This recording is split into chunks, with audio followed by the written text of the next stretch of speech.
If you have seen solid-state quantum computers 10 years ago and you compare them to today, you will see visually a big difference. There's much more cables, there's much more happening, the cryostats are much bigger, and scaling becomes more and more difficult.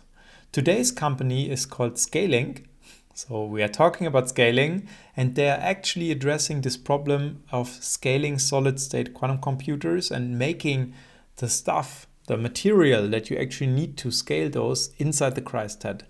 And with that, let's jump right into it. Let's look at this true hidden quantum champion that is enabling other companies in the solid-state quantum computer business to scale what they are doing. And with that, let's hop right into their website. So here we are on the starting page, and it says enabling scalable quantum computers, developing high-density hardware for our current and future needs. And then we see a schematic here of a chandelier type of setup. So these are the cryostats that are being used, for example, for superconducting qubits or semiconductor spin qubits in today's, let's say, quantum computing efforts. Quick note, how does that actually work? So it uses helium or helium refrigerators, dilution refrigerators. So there's helium-4 and helium-3, which are two different isotopes of helium that go into a kind of circulation and distillation circle. And this actually allows you to go down to millikelvin temperature, so minus 270 something Celsius, 73. Celsius, so very low temperatures.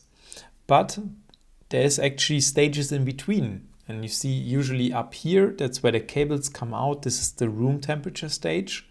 And then you have different stages here in between, like for example the liquid nitrogen stage. So you are using different types of techniques to reach this low temperature, and you go lower and lower stage by stage. What is interesting is stacking those different technologies, those different systems on top of each other, they also have very different cooling capabilities. So that's why you see that it also becomes a little bit smaller once you are going down here. So the stages become smaller. That has to do something with the fact that just cooling down this sheer mass of such a big plate like up here would take the lowest stage quite a long time. Because what you have here is usually like, I don't know, microwatts of cooling, while here on top you have or for the pump, let's say for the upperst level pump, you put kilowatts of power inside. So you see this is like orders of magnitude, microwatts in cooling power, kilowatts in electrical power that go in there. And this is just to show like how complex this actually is. And now, of course, the more qubits you have, the more quantum circuits you want to put down here onto your chip, the more cables you need. And this is a problem. Why is this a problem? Because your space down here is limited, right? Because your plate down here is very small compared to that one. So you can go in here with a lot of cables. That is not a problem. But as you're moving down here, it becomes more and more complex to actually get all of this signal down there. And with every cable, you also get new heat entries going in there. So you need to have thermal filtering. You need to have a concept for that. You might want to have superconducting systems down there. So there are various different aspects to take into account. And that is exactly where I think scaling sits and where we will learn a little bit more about as we are diving into their website. So here we see it, novel high density solutions. Here we see the product, very beautiful setup with imaging, and also the design of their website looks very kind of clean. There is Linker, a complete packaging solution. Linker is a patent-granted solution designed with extreme precision and agnosticism to fit a variety of superconducting as well as spin qubit quantum processors with high-end performance output. Then there's CLINQ, a product series of compact low-pass and infrared quantum filters made to provide state-of-the-art performance through a unique combination of technical features while minimizing the effective footprint as compared to conventional solutions. And again, footprint is very important, especially at the lower cooling stages. Then there's brick, of course, also with a Q, a high-density, non-magnetic and fully customizable 24-pin connector block to direct mounting onto variable SMPM-based attenuator blocks. Attenuator blocks are, let's say, relevant when it comes to radio frequency technology, which is the type of technology that is being used to control these gates on the qubits. So you need radio frequencies to kind of rotate them or to switch them from a 1 to a 0 and to superpositions, and to also read out those systems. On top of that, you see here there's this additional node non-magnetic. So for some systems, like for example spin superconductors, spin systems, you might want to add an additional magnetic field. This is to lift the degeneracy of certain states. I'm not going to go into the details of that today. If you're interested, let me know down in the comments below. Then we can do a focus session on these topics.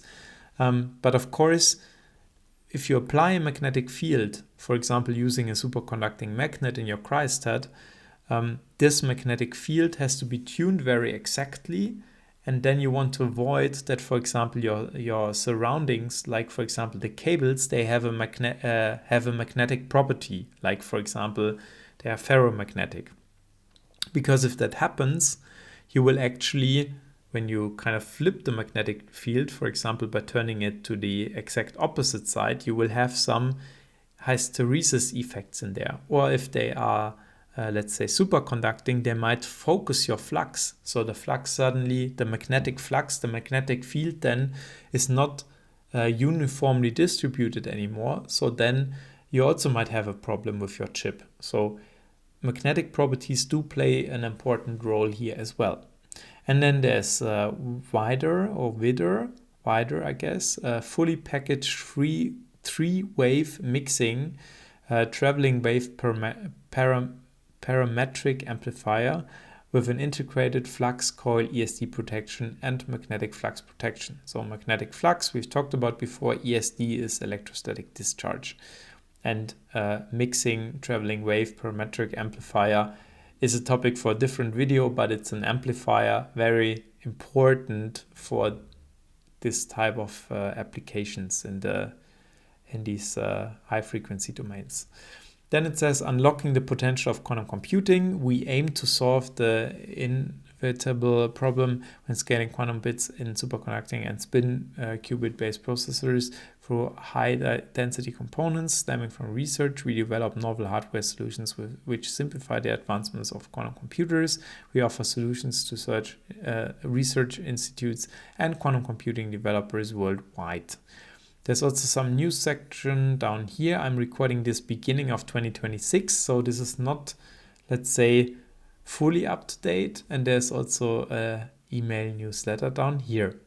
Furthermore, we see some partners, so QEDC, which has already been featured in the Hidden Quantum Champions playlist. If you haven't checked that one out, go visit our channel, you will find it. There's also Sweden's Innovation Agency, the Quantum Sweden Innovation Platform, and the company is based in Göteborg. Good. And then with that, let's quickly check out the different solutions. So first of all, packaging, which is Linker. We've seen that one before. We've read about that one before. I think that's the product here. So again, looks very, very beautiful. Great photos of the products. I really like these detailed photos. And this is the product. So you see the cable connectors down here that are all going down to this cold stage, which is where the chip will reside, right? And here is the different features that are interesting to us. So Linker, complete packaging solution. It says state of the art, so T1 larger than 100 microseconds, single qubit gate fidelity. So I guess that comes with a chip already in it, right?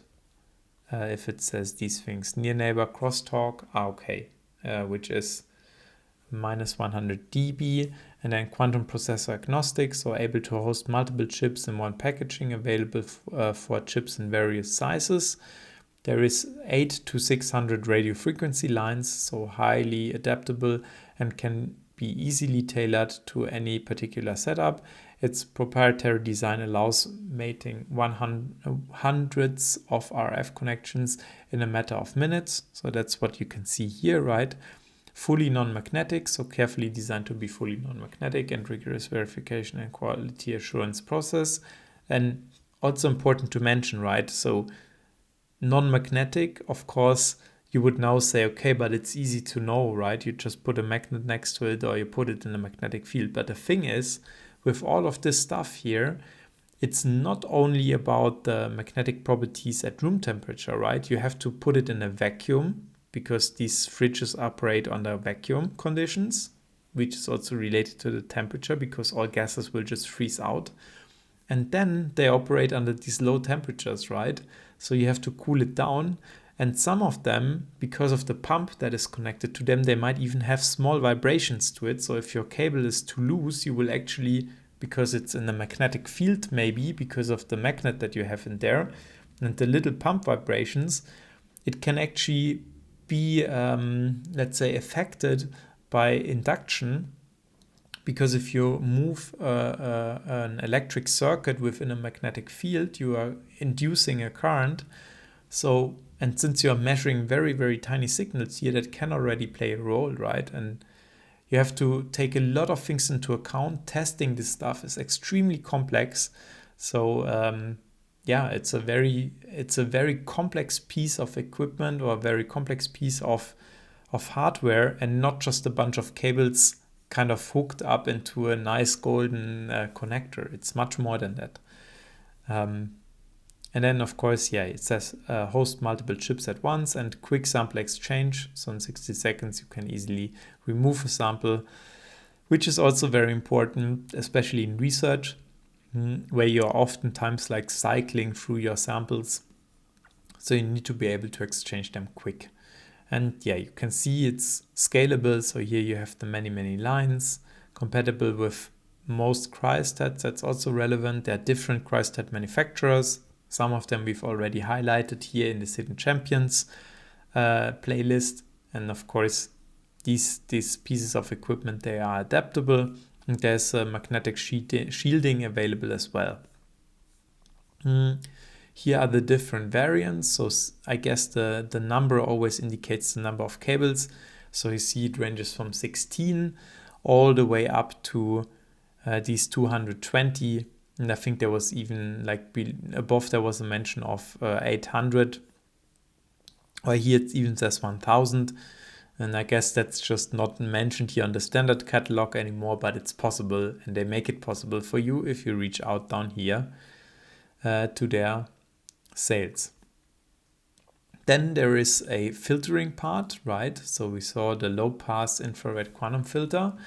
Filters are playing a very important role as well for different reasons. There is signal filtering, so where you just want to make sure that the signal that comes, so yeah, there's the signal part, so signal processing part, which includes filters, but there's also the thermal noise filtering. So when you create an electric current at room temperature with your hardware, with your power source, this power source cannot actually create a perfect direct current because of the fact that the electronics are sitting at room temperature. So it's affected by the thermal noise of room temperature, and this can penetrate all the way down into your sample down here if it's not cooled off properly. And that's what filters are actually doing, or what I think these type of filters are there for.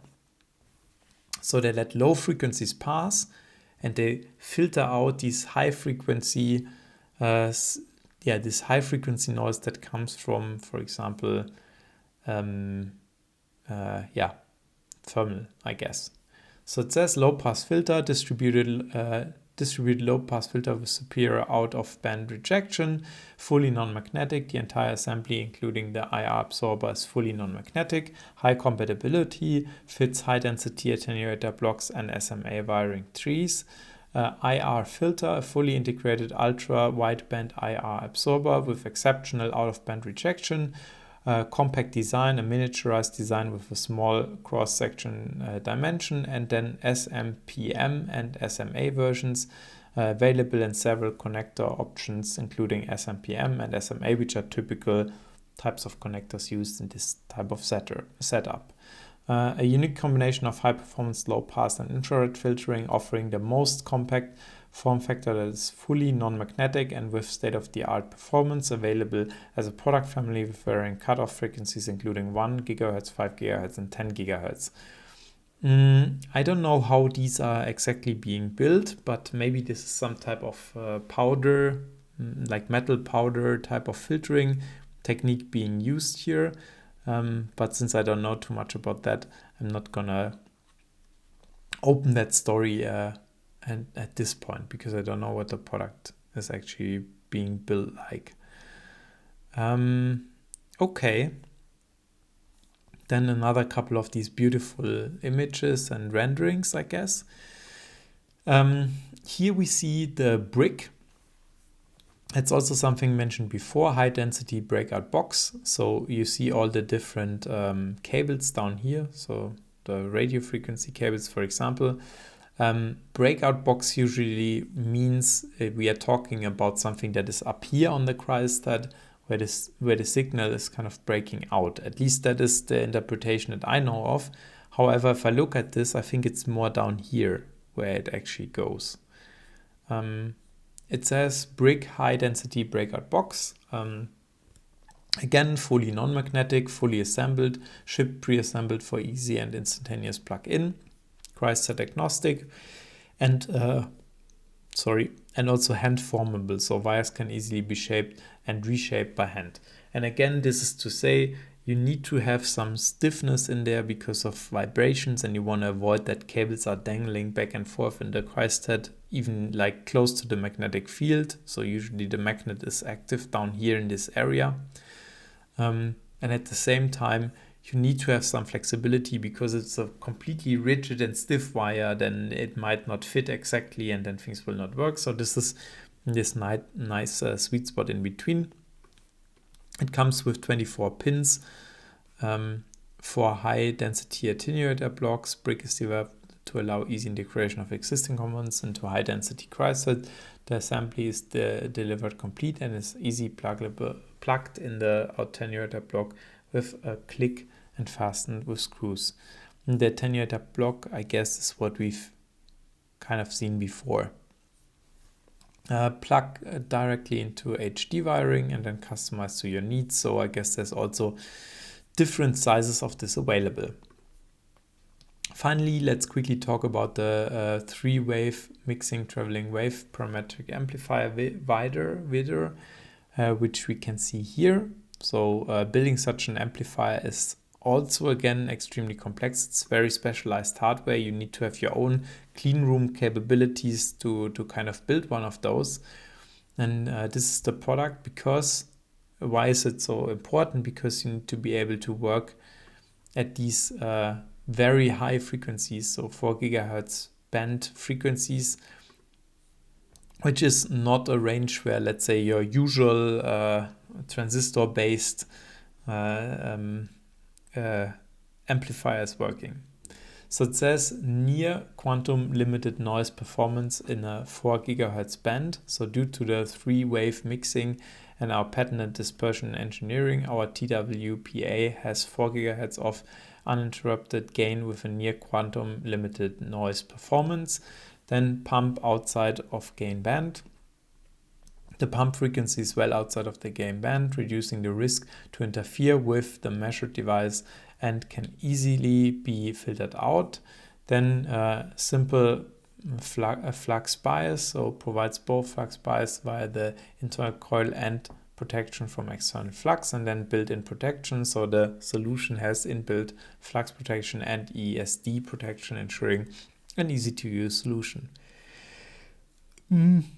So there's also a couple of information down here, like the signal to noise ratio, the gain, bandwidth, and so on. Everything that you need to know in order to be able to have a proper information of an amplifier, and then there's also some port configuration as in how it is basically being set up. So you have some isolators, the pump in, then you have the TWPA, some isolators and signal out. So this is like a typical scheme that you know from radio frequency type of design. So there's a Model S and a Model D of these TWPAs available.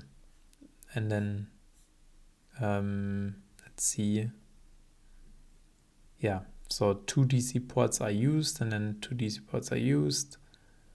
What is the difference exactly in the text? Not sure.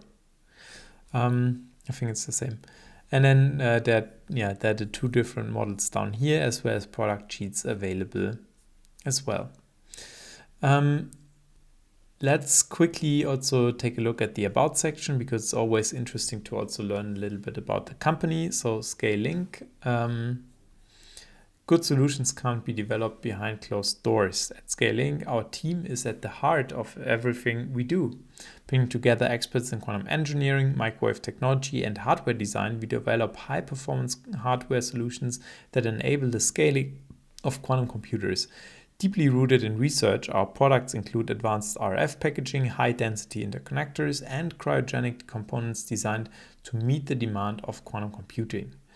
With deep roots at Chalmers University of Technology in Sweden, we blend global and local scientific expertise with Göteborg's practical and collaborative work ethic, where innovation and determination drive progress.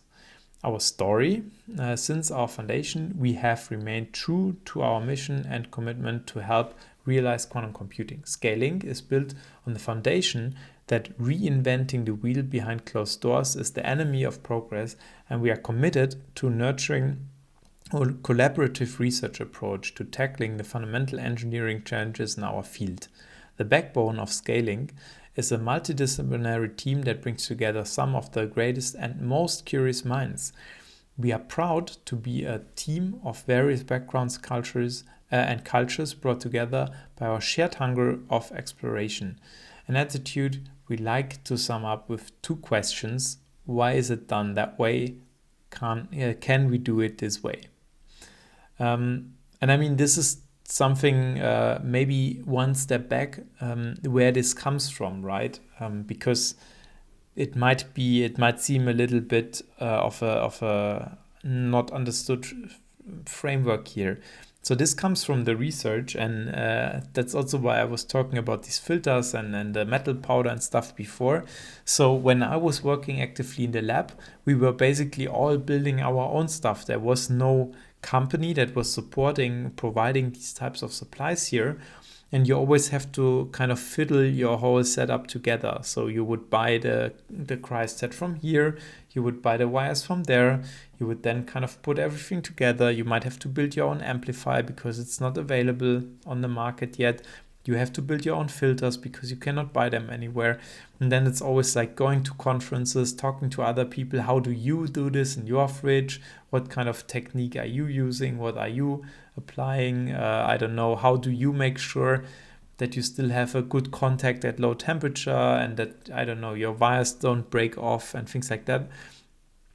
And there used to be quite a lot of like engineering and playing around with stuff.